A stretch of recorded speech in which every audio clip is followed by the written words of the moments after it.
انداز عمرو دل تھام لیں، کیونکہ آج سے ہنگامہ آرائی اور مار دھاڑ پر بھرپور فلم کا آغاز ہونے جا رہا ہے۔ دھرنا ہونے جا رہا ہے اسلام آباد میں۔ کون دھرنا دینے جا رہا ہے اور دھرنے سے پہلے کیا ہوا، کہاں کہاں سے گرفتاریاں ہوئی ہیں، کتنی گرفتاریاں ہوئی ہیں، اور آج تحریک انصاف کی احتجاج کی کال بھی ہے، اس کا کیا ہوگا، کس طرح اس کو ڈیل کیا جائے گا۔ اور پھر ایک اور معاملہ ہے، اور وہ ہے نشستوں والا تحریک انصاف کا۔ 39 نشستیں الیکشن کمیشن نے تحریک انصاف کو دے دی، 41 نشستوں کا پڑا ہوا ہے رولا، اور وہ رولا اب دوبارہ سپریم کورٹ میں جا رہا ہے۔ سپریم کورٹ میں درخواست دائر کر دی ہے، رجوع کر لیا ہے الیکشن کمیشن نے سپریم کورٹ سے کہ جی دسو ہم کیا کریں، یہ لوگ کس طرح ان کو ہم پی ٹی آئی کا تسلیم کریں، کیونکہ کوئی اپنا ڈھانچہ تو ہے نہیں تحریک انصاف کا۔ تحریک انصاف کے جو چیئرمین ہیں اپنے خود کو کہلا رہے ہیں، وہ تو چیئرمین نہیں ہیں۔ اور پھر اس کے اوپر بھی ایک سوال اور سامنے آ گیا ہے کہ تحریک انصاف کے جو چیئرمین کہلاتے ہیں اپنے آپ کو، بیرسٹر گوہر اور جنرل سیکرٹری عمر ایوب، وہ دونوں بھی آزاد حیثیت میں الیکشن لڑے ہیں۔ جو خود آزاد حیثیت میں الیکشن لڑے ہوں، وہ کسی اور کو سرٹیفکیٹ دیتے پھر رہے، یہ بھی سوال ہے۔ تو یہ بھی خبر سامنے آئی ہے۔ اور آخری چیز جو ہے جس پر میں نے بات کرنی ہے، آغاز اسی سے کر لیتے، اور وہ ہے کوشش کی گئی تھی کہ کسی طرح انتشار پھیلے۔ پہلے کشمیر میں لوگ بجلی کے بلوں کے لیے نکلے، اور تحریک انصاف نے جلتی پہ تیل ڈالنے کی کوشش کی، عمران خان نے کوشش کی۔ پھر بنو میں لوگ دہشت گردی سے تنگ آ کر سڑکوں پر آ گئے۔ Imran Khan, P T I دہشت گردی کے خلاف جو ایکشنز ہو رہے ہیں اس کی مخالفت کر رہے ہیں، لیکن جو لوگ دہشت گردی کے خلاف نکلے اور ان کو فوج کے آمنے سامنے کرنے کے لیے بھرپور کوشش کی پی ٹی آئی نے، اور اس کوشش میں علی امین گنڈاپور نے بھی عمران خان صاحب کا ساتھ نہیں دیا، اور وہ بھی دوسری سائڈ پہ کھڑے ہو گئے، علی امین گنڈاپور۔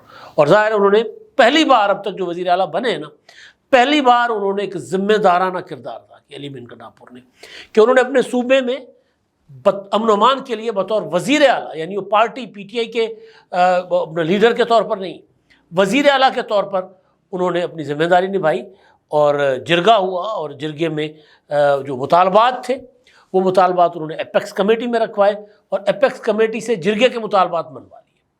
مطالبات کیا ہیں؟ بنو یا اس طرح کے جو علاقے ہیں وہاں کے لوگوں کی شکایت یہ ہے کہ بھائی وہاں پر مسلح جتھے پھر رہے ہوتے ہیں، اور وہاں پر جو فوج یا دیگر ادارے ہیں ان کے خلاف بھی لوگوں کی شکایت ہے کہ وہ کارروائیاں کرتے ہیں۔ تو اور پھر عزم استحکام آپریشن کا جو نام آیا، تو اس پر بھی ان لوگوں کو ذرا ریزنمنٹ تھی، لوگوں میں اضطراب تھا، حد سے زیادہ بے چینی تھی، بلکہ وہ بے چینی اشتعال کی حد تک آ گئی کہ اب کیا پھر ہم آپریشن کا سامنا کریں گے، پھر ہم بے گھر ہوں گے۔ تو اس کو بھی ایڈریس کیا گیا۔ تو جو مطالبات تھے جرگے میں رکھے گئے، وہ مطالبات اپیکس کمیٹی میں منظور ہو گئے، اور یقین دلایا گیا، اور اس کے بعد جو اعلامیہ تھا اپیکس کمیٹی کا، اس میں کہا گیا کہ جو عزم استحکام آپریشن، یہ آپریشن نہیں ہے، یہ ایک حکمت عملی ہے، ایک کیمپین ہے جو نیشنل ایکشن پلان ریوائز اس کا جو ہے اپنا اس کے تحت یہ ہوگا، اور اس میں کارروائیاں جو ہیں وہ انٹیلیجنس بیسڈ کارروائیاں ہوں گی۔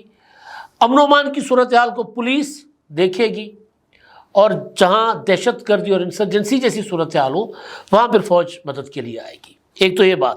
دوسری یہ کہ جو بنو میں یہ جو امن و امان کی صورتحال پیدا ہو رہی تھی، جو انتشار ہوا، جو دھرنے کے دوران شرپسند لوگوں نے فائرنگ کر دی، اس میں ایون بانی P T I Imran Khan صاحب کی یہ ڈیمانڈ تھی کہ جوڈیشل کمیشن بنایا جائے، تو وہ بھی کہا گیا کہ یہ عدالت کو درخواست کی جائے گی کہ اس کی تحقیقات کرے۔ تو کل ملا کے بات یہ ہوئی کہ جی وہاں مقامی لوگ، پولیس اور دیگر ادارے مل کر دہشت گردی کا مقابلہ بھی کریں گے، اور جو شرپسند عناصر ہیں ان کی نشاندہی بھی کریں گے، اور ان کو ناکام بنائیں گے۔ تو ناکام بنا دیا عمران خان کو لوگوں نے۔ عمران خان کی بڑی کوشش تھی کہ وہاں کوئی چنگاری، وہ بارود کا ڈھیر سمجھ رہے تھے اس کو، کہ وہاں کوئی چنگاری ہو، اور پھر وہ جو مسلسل ایک بات کر رہے ہیں نا کہ جی بنگلہ انہوں نے کہا تھا کہ خیبر پختونخوا بے قابو ہو چکا ہوا ہے، وہاں لوگوں کے اندر غصہ ہے، اور وہاں پہ انتشار پیدا ہو رہا ہے۔ میں نے اس میں گزارش یہ کی تھی کہ جی اگر آپ یہ سمجھتے ہیں، اچھا 71 جیسے حالات، کہ وہ یہ سمجھ رہے تھے کہ جیسے بنگال کے حالات تھے ویسے حالات پیدا ہو رہے ہیں، تو جیسے بنگلہ دیش الگ ہو گیا، اسی طرح خان صاحب نے تو کہا تھا نا پاکستان 3 حصوں میں تقسیم ہوگا، تو اسی طرح کی صورتحال وہ وہاں پر دیکھ رہے تھے عمران خان صاحب، یا سوچ رہے تھے، مجھے نہیں پتا۔ لیکن میں نے گزارش یہ کی تھی کہ بھائی بنگلہ دیش تب بنگال سے بنگلہ دیش بنا کیونکہ وہاں جو لوگوں نے مینڈیٹ جو دیا تھا نا اس مینڈیٹ کو تسلیم نہیں کیا گیا تھا. دوسرا وہاں پر فوجی آپریشن جو ہے وہ اس حد تک ہوا تھا کہ وہاں صورتحال جو گڑبڑ ہو گئی. تیسرا وہاں انڈیا کی مداخلت تھی. تو کافی سارے ایلیمنٹس تھے. تو اس کی وجہ سے بنگال جو ہے وہ بنگلہ دیش بن گیا. یہاں پر کے پی کے لوگوں نے جو مینڈیٹ پی ٹی آئی کو دیا وہ پی ٹی آئی کے پاس ہے, حکومت پی ٹی آئی کی ہے. تو وہاں لوگوں کے اندر اگر بے چینی کی کیفیت کوئی ہے تو پی ٹی آئی کے اگینسٹ ہوگی, کیونکہ پی ٹی آئی دہشت گردی کے خلاف کچھ کر ہی نہیں رہی.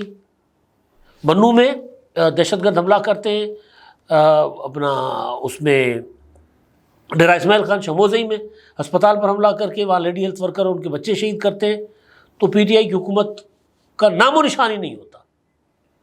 تو بہرحال تو وہ پھر جو صورتحال عمران خان صاحب فورسی کر رہے تھے, دیکھ رہے تھے, وہ نہیں ہوا. لوگوں نے وہاں پر ذمہ داری کا مظاہرہ کیا, جرگے نے ذمہ داری کا مظاہرہ کیا, وہاں کی حکومت نے ذمہ داری کا مظاہرہ کیا, اور پھر فوج نے ذمہ داری کا مظاہرہ کیا. تو صورتحال بنوں کی حد تک جو تھی نا صورتحال, جہاں سے عمران خان صاحب کو ایک پتہ نہیں کیا نظر آ رہا تھا, وہ معاملہ ختم ہو گیا اور وہ سکون وہاں ہو گیا.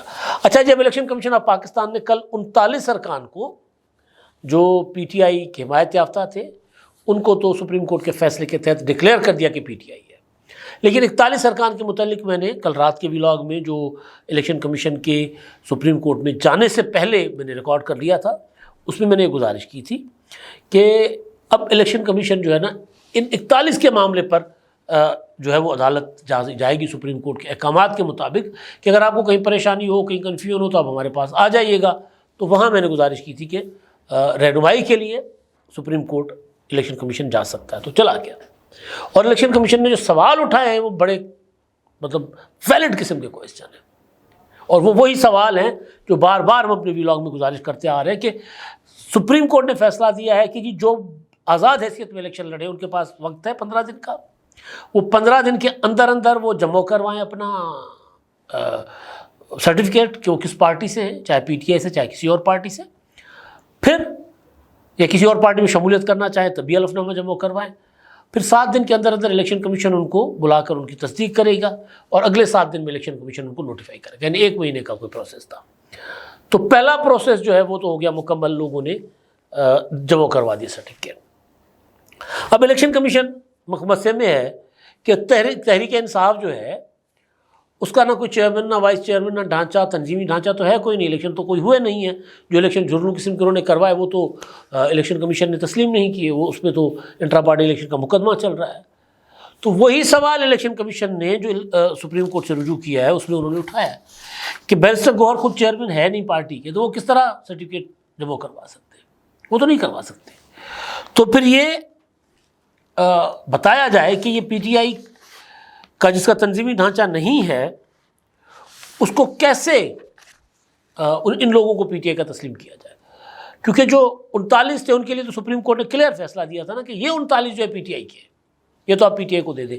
باقی 41 جنہوں نے آزاد حیثیت میں کاغذات نامزدگی جمع کروائے تھے ان کو مہلت دے رہے ہیں کہ جو کسی پارٹی کو جوائن کر لیں.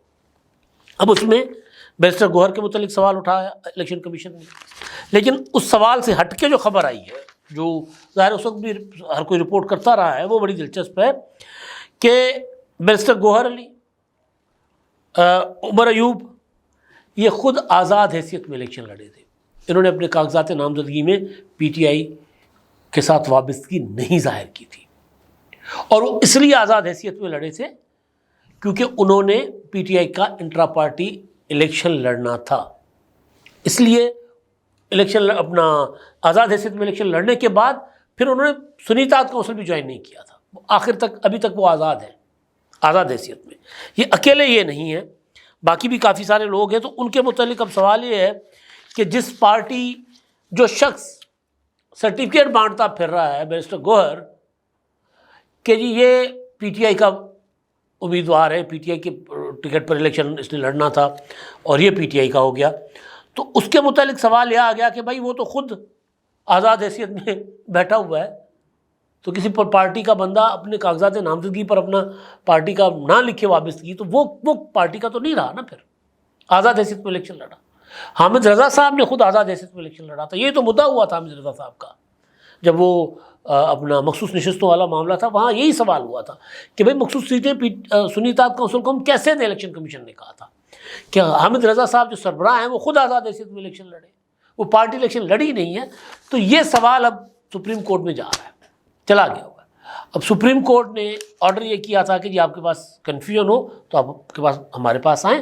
وہ جو 8 جج صاحبان ہیں جنہوں نے فیصلہ دیا تھا پی ٹی آئی کو نشستیں دینے کا, وہ اس کو دیکھیں گے. اب چھٹیاں ہیں, اب ممکن ہے کہ 2-3 جج صاحبان جو اویلیبل جج صاحبان 8 میں سے وہ اس معاملے کو میں الیکشن کمیشن کی رہنمائی کریں. لیکن اب اس میں یہ نہیں ہوگا کہ چیمبر کے اندر الیکشن کمیشن کو بتا دیا جائے گا کہ آپ نے یہ کرنا ہے. ظاہر ہے جب وہ بتا دیا جائے گا تو پھر وہ فیصلے میں لکھنا پڑے گا. تو کافی ساری اب مطلب ابھی اور کئی دریا اس نیازی کو پار کرنے, منیر نیازی کو تو تھا نا دریاؤں کا سامنا, عمران خان نیازی کو بھی ابھی کئی اور دریا پار کرنے اس معاملے میں. اچھا جی, اب جماعت اسلامی نے ایک دھرنا اعلان کر رکھا ہے آج, اور کل میں دیکھ رہا تھا امیر العظیم صاحب کا ایک ویڈیو بیان آیا تھا.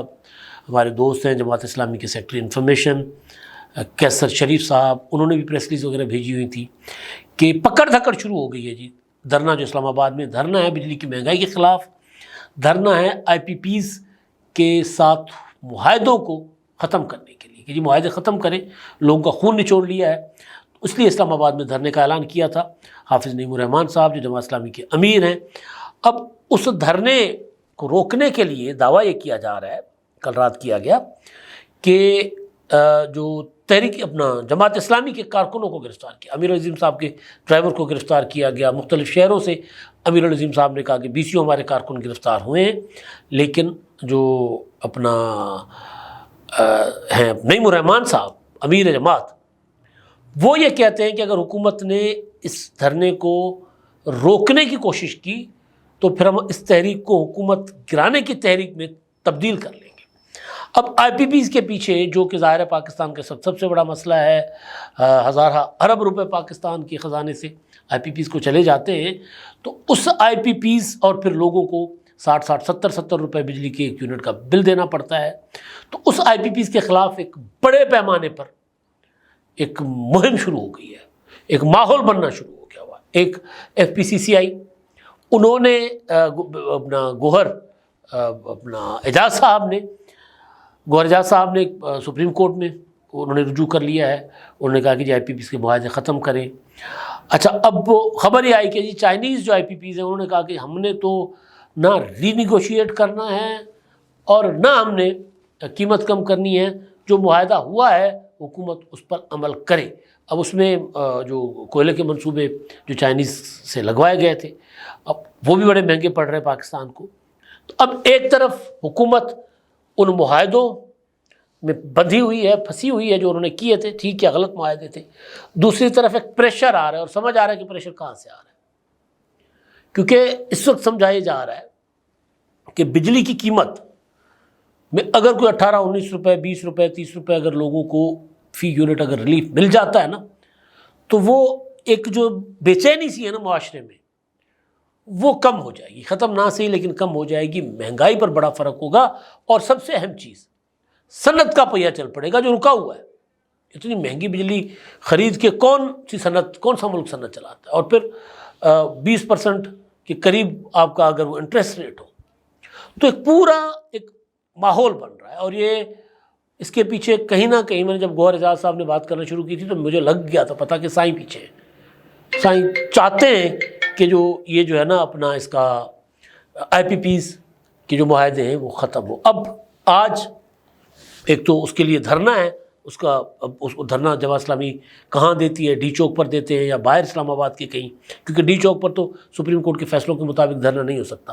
دوسرا, تحریک انصاف نے آج احتجاج کی کال دی ہے عمران خان صاحب کی رہائی کے لیے.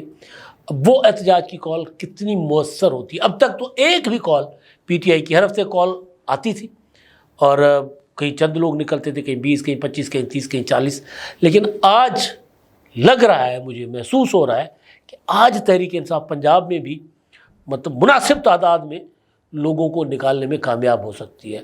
حکومت پنجاب نے تو 3 دن کے لیے آج سے 28 تک صوبے میں 144 نافذ کر دیا ہے دفعہ، تاکہ کوئی لوگ نکل نہ سکیں، اور اعلان کیا گیا ہے کہ جو سڑکوں پر آئے گا انہوں نے لداں پڑھ دیں گے بھائی، سیدھی گل کی تھی نا مجتبیٰ شجاع رحمان نے کہ جی کوئی یہ نہ سمجھے کہ کوئی باہر آئے گا اور وہ باہر آ کر احتجاج کر سکتا ہے۔